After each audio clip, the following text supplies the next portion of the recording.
Welcome to Audacity Works, a podcast inspired by and dedicated to the working artist, the creative entrepreneur, and generally, doing the damn thing. This exists on the premise that the world belongs to those who have the audacity to believe that their lives have value. This is for you. Welcome to Audacity Works. I am your host, Rachel Strickland, and this is episode number 145. And it is about what I learned as a disabled person for a month. I hesitated there because, if I am honest, I am still experiencing disability. I will catch you up on everything. If you're like new here, or you just decided, oh, I'll listen to this for no reason, like why would you be disabled for a month? Long story short, I was bitten by a venomous snake 1 month ago. That episode, I'll link it in the show notes in case anyone is interested. It's a pretty good story. But as a result of the envenomation and what snake venom does to living tissues, it's the official stance on it from Poison Control, an authority that I suggest we do not question, mostly because someone very wise and knowledgeable and with a medical degree also told me, like, this is the one authority I don't question. So, like, okay, 30 days without walking in it, it is. Let's do it. So what that meant was that I flew to Ireland about 5 days later after this occurrence so that I could teach at the Irish Aerial Dance Festival. I know a lot of people there, and it's not a room full of strangers at all. So the doctors in the ER were like, you cannot possibly be serious. You can't go to a foreign country in a wheelchair. And I was like, this is not a foreign country. I just happen not to live there. And trust me, I'll be well looked after, and I was. But here's some things that I learned. The first thing I learned, being unable to walk, is that everything you do will take 4 times longer. Making a cup of coffee, trying to get that cup of coffee to a location where you can sit down, getting dressed. I don't even want to tell you about the harrowing experience of trying to pack for an almost 3-week-long international journey, being unable to walk. My husband and I, it took us a very long time, because I had to have to say, please go get this, and it looks like this. And I'd be like, it wasn't there. I'm like, oh no, where could it be? Also, I was on painkillers. So yeah, it was a long process. There was a lot of stuff that I didn't bring, including this microphone, as you will have noticed from the poor sound quality 2 episodes ago. But that was the first lesson I learned. Everything takes forever. Rushing stopped being an option. Like, well, I'll just rush and I'll get it done. No, you won't. You can't.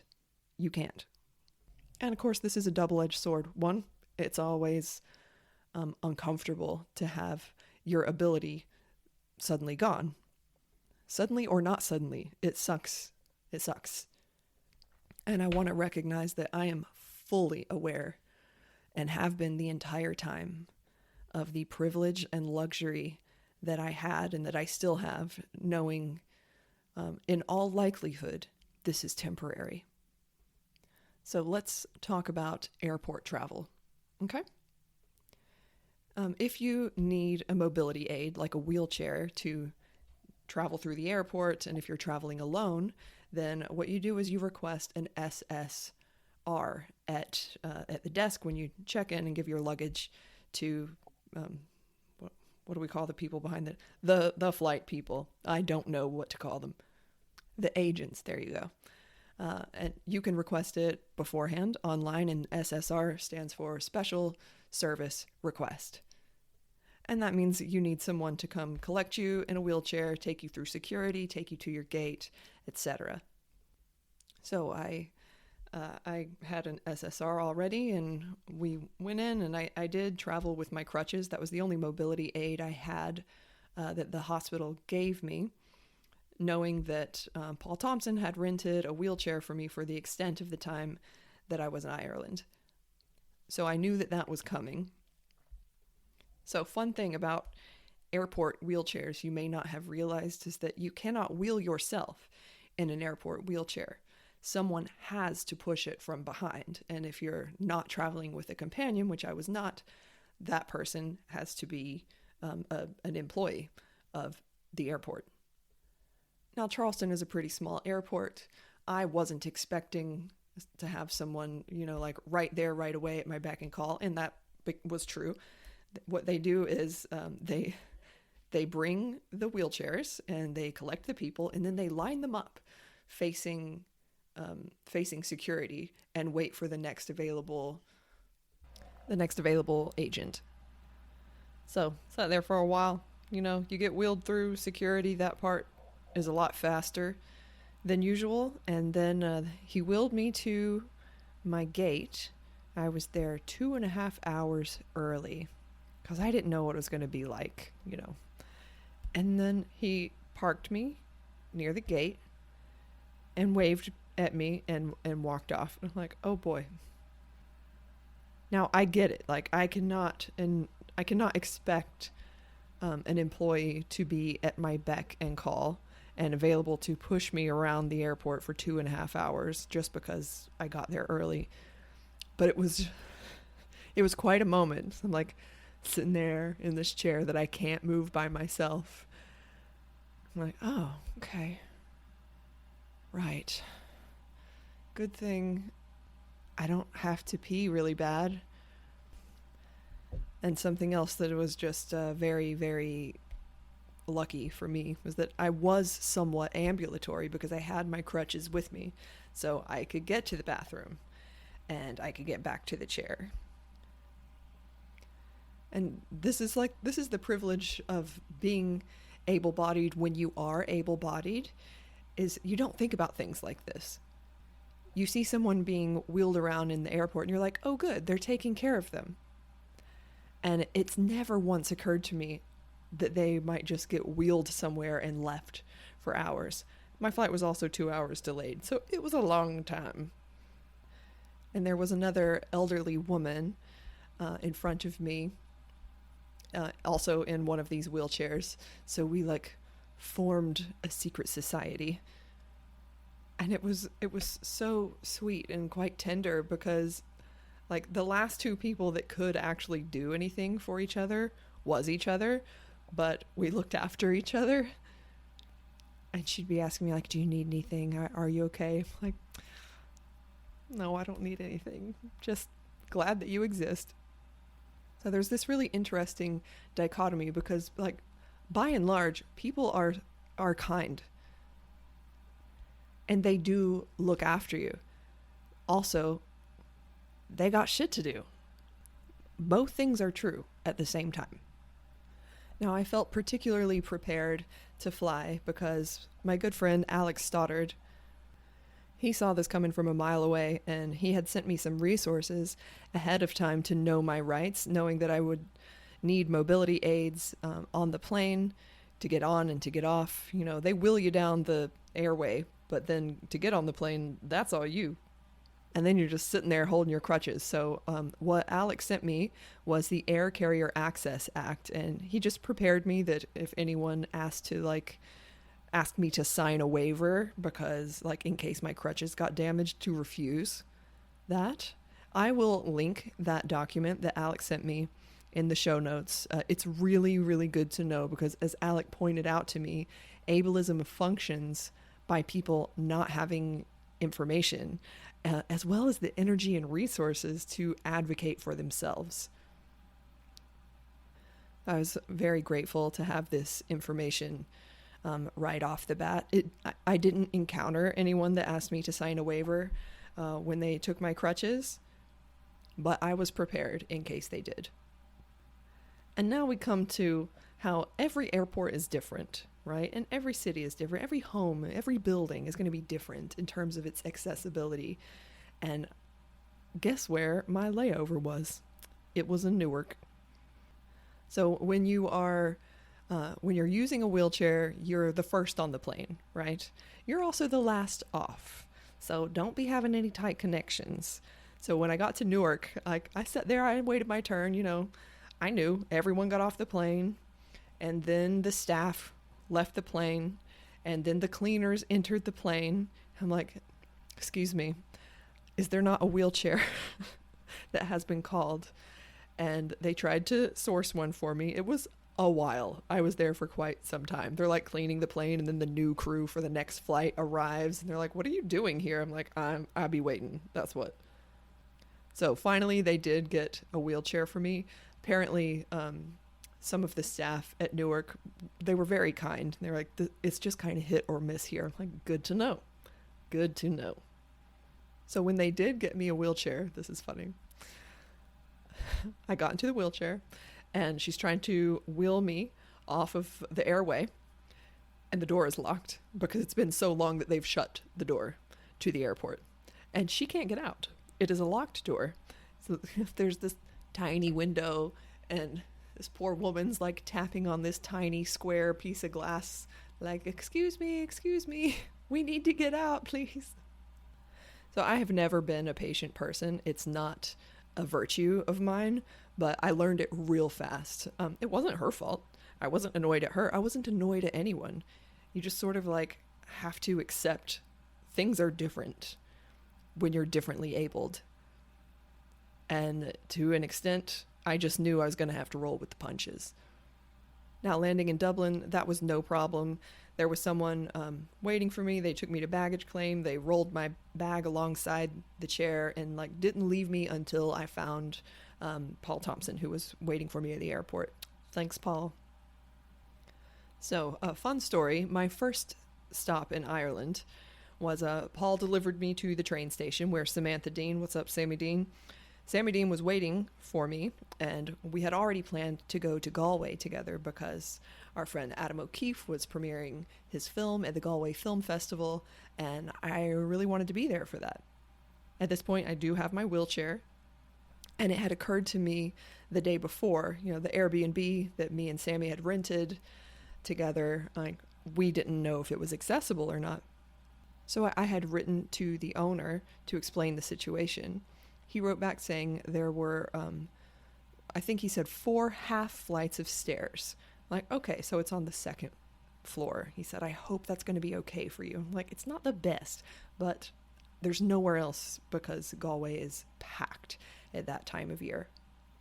He assured me the wheelchair would be safe downstairs in the airway. I said, great. I believed him, and he was right. It was safe. But firstly, like getting into Galway, and here we are. It's just me and Sam, right? And I've got my big wheelie suitcase. She's got her wheelie suitcase. So she's rolling the luggage, and I'm wheeling myself. And that's when I learned how even the slightest grade uphill is so fucking hard. Oh, I work out all the time. I consider myself pretty strong, but the specific movement of rolling yourself in a wheelchair is, well, it's pretty specific. And if you're not used to it, you're gonna fatigue pretty quickly. To say nothing of hilly Ireland. Me and Sam didn't get halfway through Ayr Square, which is the first main square in Galway that you get to when you leave the train station, and it's a pretty gentle uphill. Oh my god, we were dying. Oh my god, how are we gonna do this? And just at that point, a young man sort of saw me on the struggle bus trying to wheel myself up this hill, and honestly, I was maybe gaining 6 inches every 30 seconds. And he was traveling with a group of friends, and he stopped and offered his services right away. I'm like, yes, I would like your services. There's my friend. She's got 2 huge suitcases. She has SI joint issues. We need your help. So someone wheels us, and you can like hear this young man huffing and puffing behind me because it is a lot. I weigh 165 pounds, and it's an uphill battle. But we got there to the door. We thanked them profusely.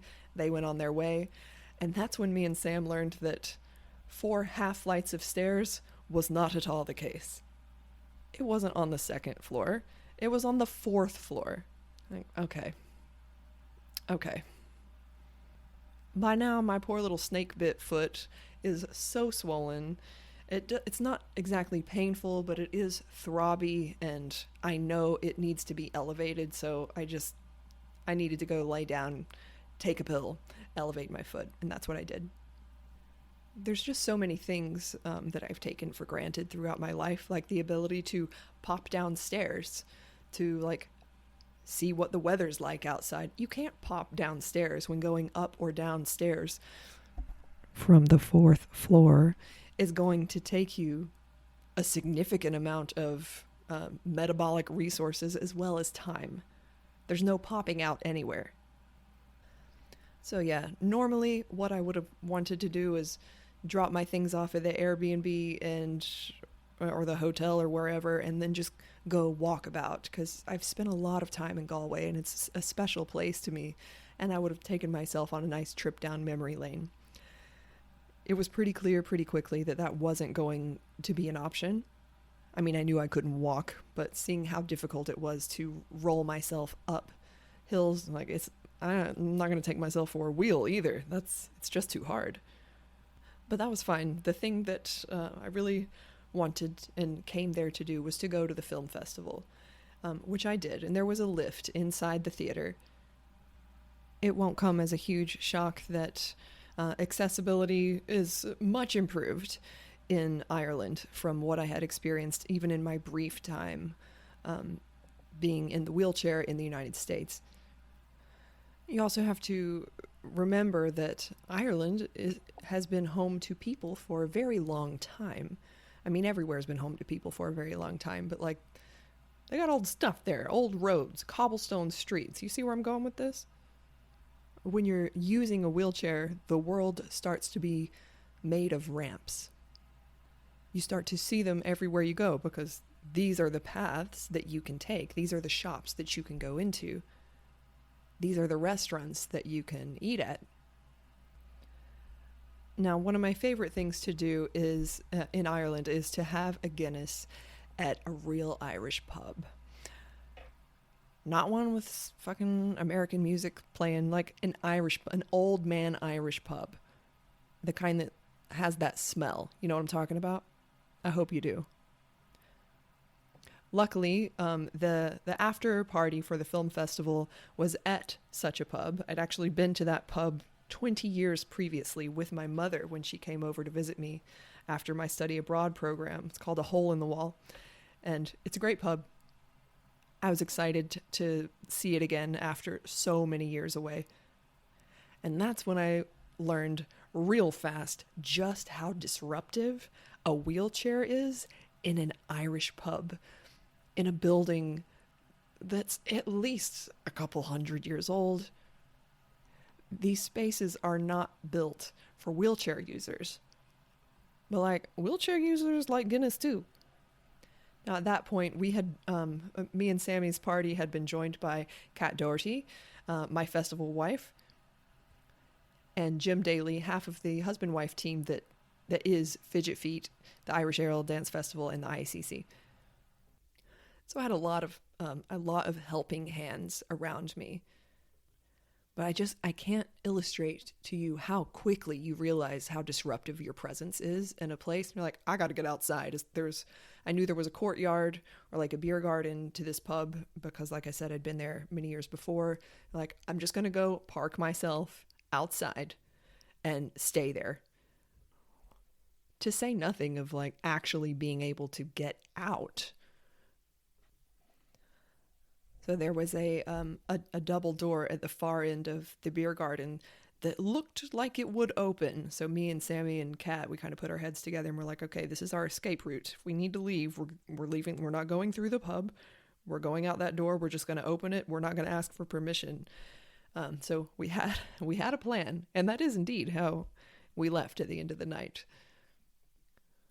But we had a lovely time, and I got to see Adam and congratulate him, and his wife Eve was there, who I adore.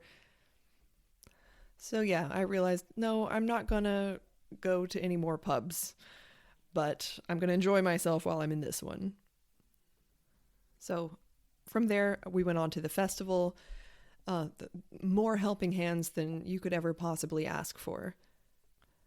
My housemates, Kat and Emma Dilemma, took excellent care of me. I think Kat must have gone grocery shopping 20 times. I never set foot in a grocery store or a Tesco, or rather, wheel. I never set wheel, because just getting there, normally you would walk to a Tesco or to the Lidl or something, but like I said, not an option, and wheeling can become like a lot of labor on the person pushing you. Now at the IDF, you hope to get a lift everywhere you go. You don't usually, and you end up needing to walk. And I actually had quite high hopes. I'm like, I'm going to walk to Aura every morning, and then me and Paul are going to work out, and then I'm going to teach my 2 classes, and then I'll get a lift home. Well, obviously, that wasn't going to happen. Anywhere I went, I needed to have a lift and someone who had room in their car for the wheelchair to be folded up. So a lot of time and labor was spent sourcing ways to get me hither or thither.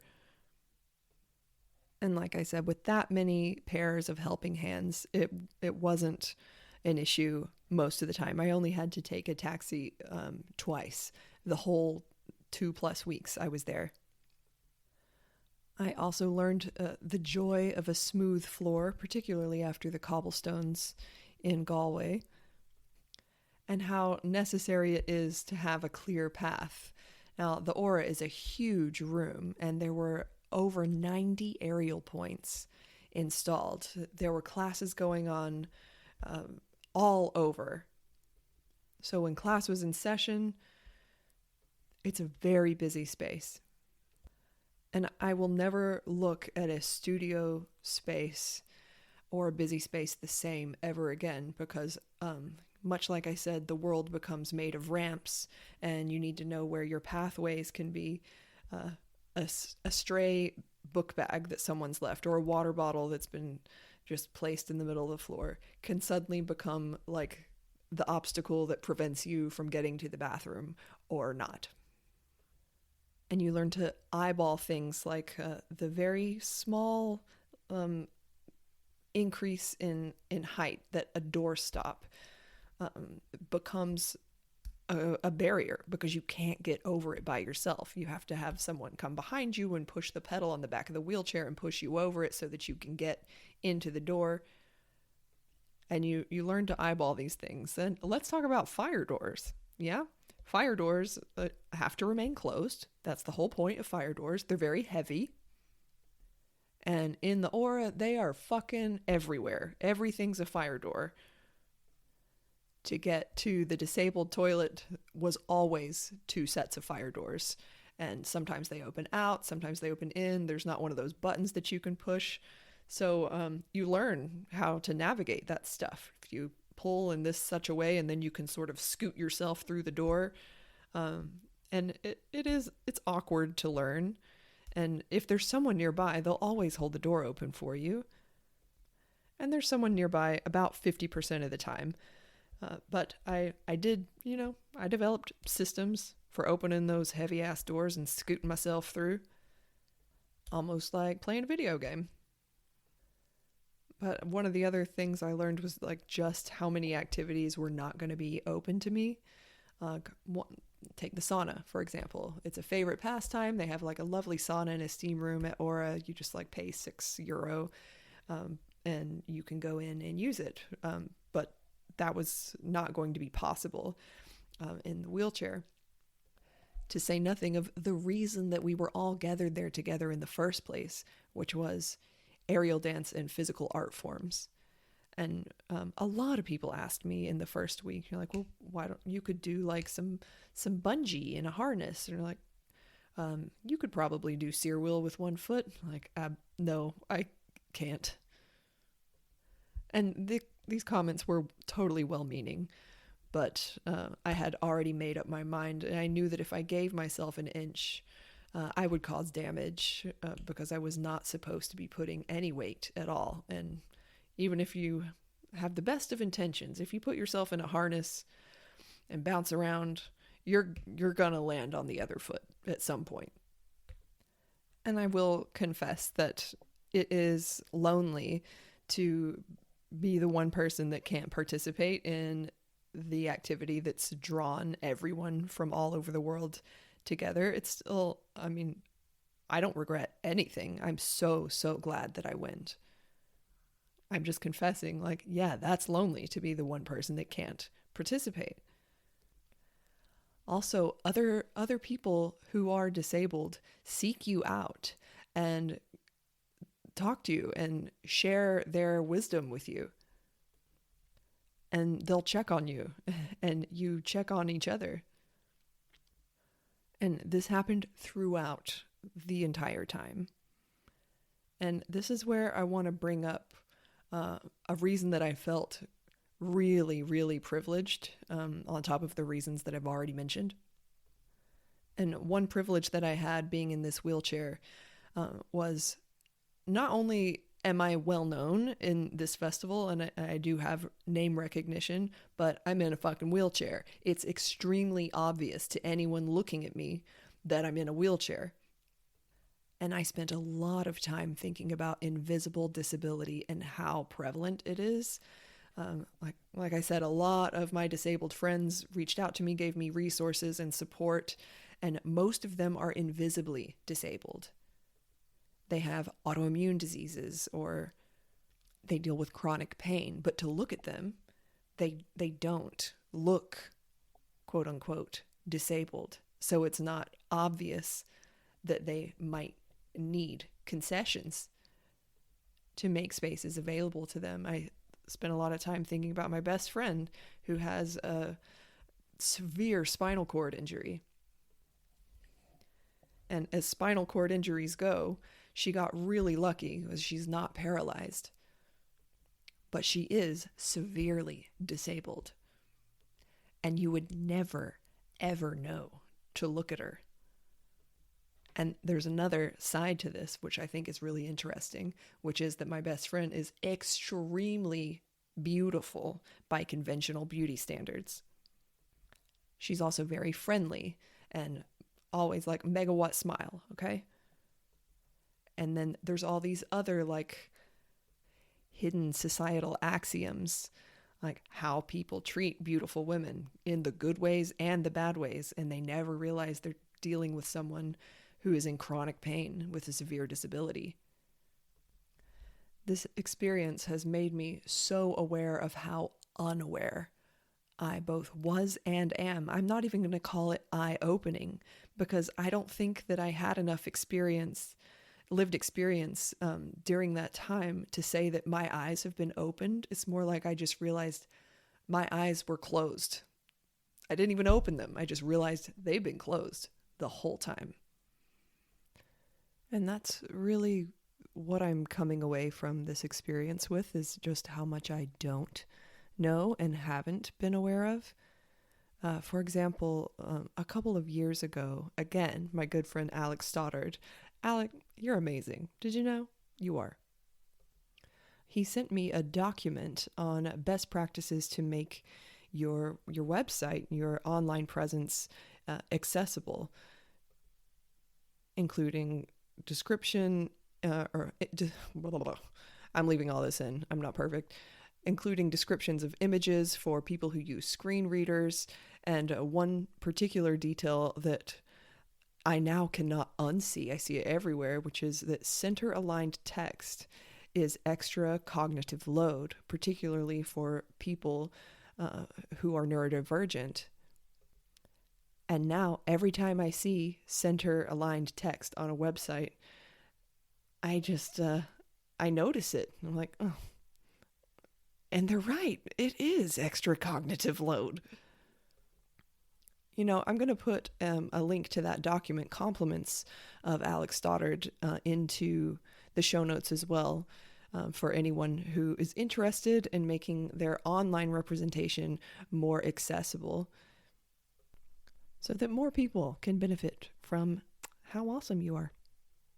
And I'm so grateful to have that resource, particularly because in the Audacity project, which I lead, that's what we're doing. We're creating websites. We're creating an online presence for artists and or coaches. And I never thought to seek that information out because that's what privilege is. Until someone opens your eyes, or at least makes you realize that your eyes were closed in the first place. I also want to make it clear that the reason that I say I was unable to participate in any of the activities is specifically because of the envenomation in my right foot and the kind of injury that I was sustaining. Just because someone is using a wheelchair doesn't mean that they can't participate in activities. Just wanted to make that super clear. If you're interested in further resources, I'm going to go ahead and recommend Erin Ball, and they founded Kingston Circus Arts, and there is a manual available for purchase either digitally or physically about increasing inclusivity in coaching practices, and I'll put a link to that in the show notes as well.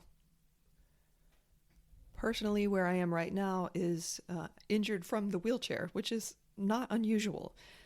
I was sitting in a wheelchair with my right leg extended, like elevated, for a month. So my sacrum is super unhappy about that. And I was speaking to a disabled friend of mine, and she shared with me that 1 month in a wheelchair will likely equal 1 month recovering from that situation, which I was so grateful to hear from her because, of course, there's my ableism privilege again. I just expected to hop out of that chair and carry on with my life.